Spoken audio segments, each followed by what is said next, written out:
Señora Abascal, bienvenido. Muchas gracias. Muchas No sé gracias. por dónde empezar. Muy buenos días. Por cierto, lo ultimísimo de esta madrugada, dice Sánchez que se va a presentar a las próximas elecciones en el 2027.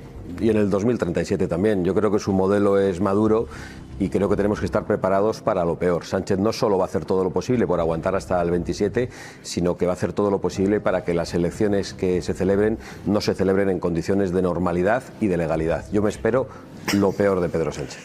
¿Apuesta con que va a agotar la legislatura?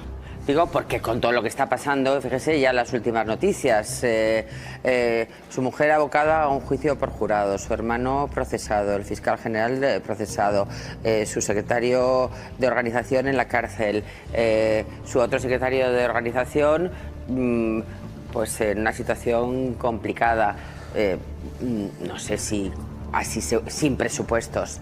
Yo creo que sin presupuestos e incluso con un intento de procesamiento de Pedro Sánchez continuaría adelante, porque la mayoría parlamentaria que le sostiene es una mayoría parlamentaria que quiere una España débil, que está aprovechándose de la situación de Sánchez para que los separatistas avancen en su agenda política y por lo tanto creo que él va a utilizar todo eso para protegerse de las investigaciones judiciales. Va a utilizar eso y lo que haga falta, va a utilizar una catástrofe, una guerra, como estamos viendo, utilizando como escudos humanos a los habitantes de Gaza para que no se hable de su corrupción.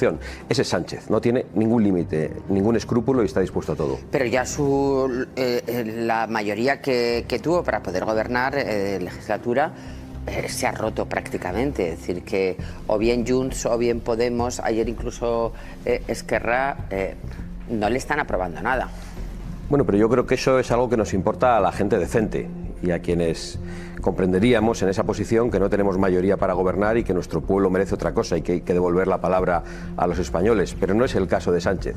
Sánchez solo mira por sus intereses personales, yo no tengo ninguna duda de eso y por lo tanto da igual que apruebe presupuestos, da igual que pierda votaciones, da igual la inestabilidad de la legislatura, da igual que los españoles tengan menos poder adquisitivo, no tengan acceso a la vivienda o estemos a la cabeza del paro en Europa. A Sánchez lo que le importa es Sánchez y yo creo que es muy importante que los españoles lo sepamos. Ayer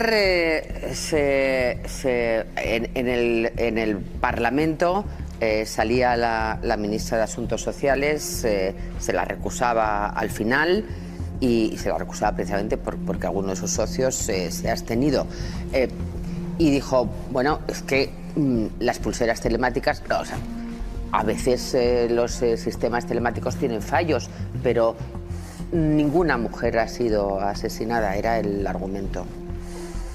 Bueno, yo creo que este gobierno, que se ha puesto a sí mismo la etiqueta del gobierno más feminista de la historia, tiene un gravísimo problema de fanatismo ideológico y de incompetencia criminal. Es que este es el gobierno que ha puesto en la calle a los violadores por una ley absolutamente infame. Es el gobierno que, haciendo bandera de la violencia contra la mujer, ha puesto a las mujeres en riesgo comprando una porquería. Es el gobierno que está importando ilegales permanentemente. Es el gobierno que ha visto con su acción política y sus políticas migratorias que casi se triplican las tasas de violación en España desde que Pedro Sánchez llegó al poder. Yo creo que las mujeres españolas están en peligro con Pedro Sánchez más allá de la propaganda del gobierno. Yo creo que cada vez hay más niñas en riesgos muy serios en España, en riesgo de matrimonios forzosos, en riesgo de ablación y en riesgo de ser encerradas bajo una cárcel de tela. Vemos que cada vez hay más casos de estos en nuestra sociedad y yo creo que es hora de denunciar lo que está haciendo este gobierno, de poner pie en pared y de defender a las mujeres de verdad. Sin embargo, a ustedes se les acusa de machistas, de no defender adecuadamente a las mujeres. Bueno, a nosotros nos acusa de todo, ¿no? De muchas medidas que algunas son muy justas. Hasta de la muerte de Manolete nos pueden acusar, pero lo cierto es que nosotros no gobernamos. Lo cierto es que nosotros hemos hecho las propuestas más contundentes para defender a la mujer de los violadores importados y de los violadores no importados, pidiendo cadena perpetua para esos delitos. Creo que ningún partido como Vox es tan duro con ese tipo de crímenes que afectan a la mujer y sin embargo padecemos la propaganda del gobierno y de muchos medios de comunicación que dicen lo contrario. No nos preocupa, nosotros en Vox estamos rodeados de mujeres, de compañeras y nuestras familias. ¿Son ustedes de ultraderecha?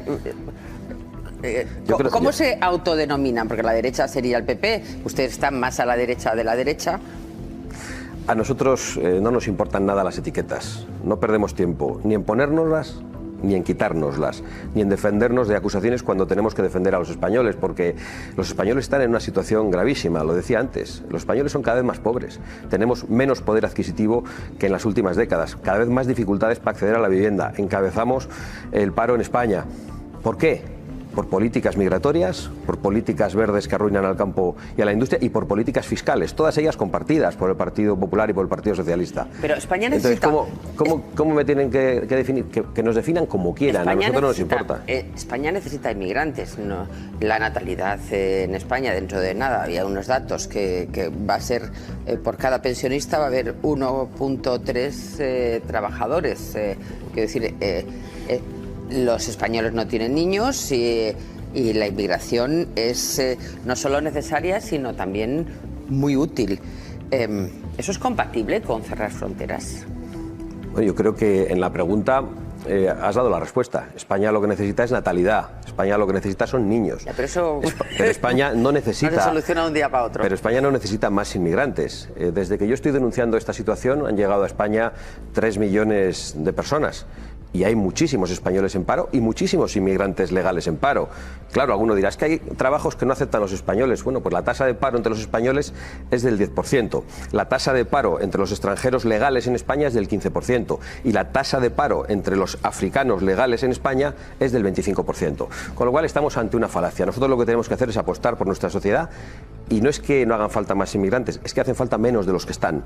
Hay que expulsar a todos los ilegales, no admitiendo ningún tipo de regularización. Bueno, esto es un poco lo que el trumpismo, ¿no? Bueno, esto es lo que dice Vox. Porque también incluso se está expulsando a trabajadores que tienen trabajo y que están legalmente buscando su Bueno, yo soy muy contundente y no voy a eludir ninguna respuesta, pero he dicho que hay que expulsar a todos los ilegales y también a los legales que cometan delitos, a los legales que quieran imponer religiones extremistas y a los legales que estén viviendo del esfuerzo de los demás. ¿Le molesta especialmente la inmigración de musulmanes o países árabes o África, más que la de latinoamericana? Pregunto porque... No es que nos moleste, a nosotros nos preocupa la delincuencia. Nos da igual que sean bandas latinas, que las hay y que deben ser todos expulsados a sus países, o que sean organizaciones fundamentalistas. Lo que nos preocupa es que las mujeres no tengan libertad. Lo que nos preocupa es que se propague un modo de entender la religión que es de carácter ideológico y que menosprecia a la mujer y que la encierra en una cárcel de tela. Yo no quiero eso para mi país, no quiero eso para mis hijas, no quiero eso para mis nietas y mi compromiso político es claro y además creo que coincide con el de la mayoría de los españoles, voten lo que voten.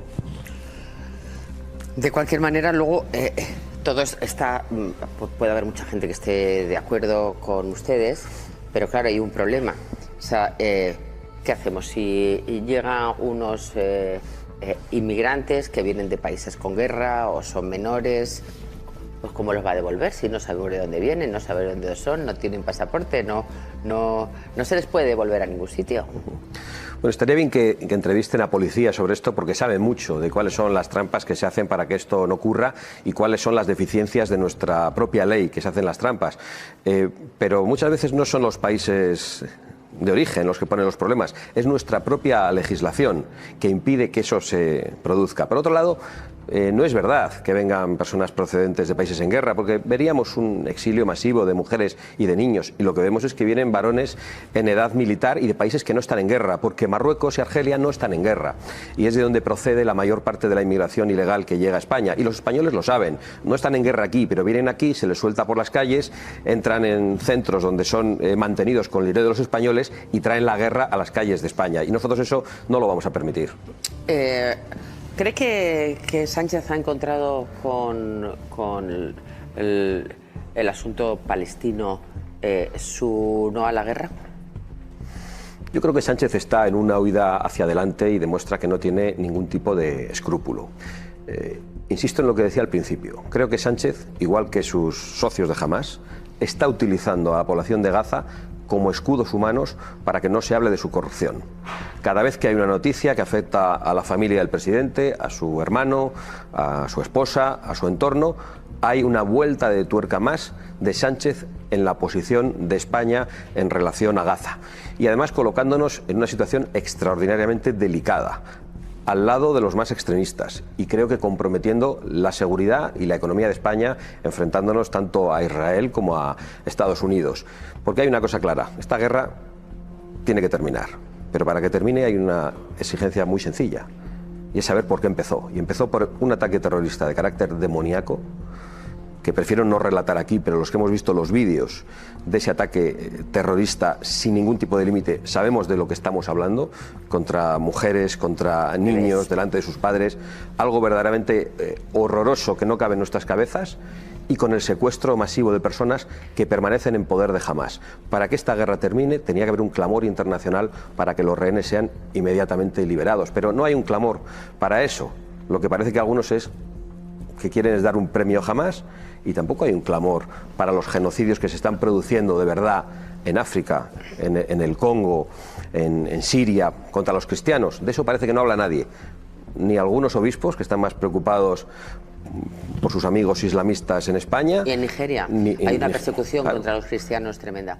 Y hasta aquí el análisis de hoy. Creo que lo que hemos escuchado no es una entrevista más, ni una exageración política sin fundamento. Es una advertencia clara, dicha sin rodeos y mirando a cámara. Ahora la responsabilidad es de cada uno de nosotros. Informarnos, pensar por nosotros mismos y no trabar con el relato fácil. Si este vídeo te ha ayudado a entender mejor lo que está pasando y lo que puede venir, apóyalo con un like. Es la forma más sencilla de hacer que este mensaje llegue a más gente. Y si todavía no estás suscrito, hazlo ahora y activa la campanita, porque aquí no venimos a adormecer conciencias, venimos a despertar a quien no quiere que le mientan. Gracias por estar al otro lado, gracias por formar parte de esta comunidad crítica y despierta, y nos vemos en el próximo vídeo. Mucho ánimo y hasta pronto.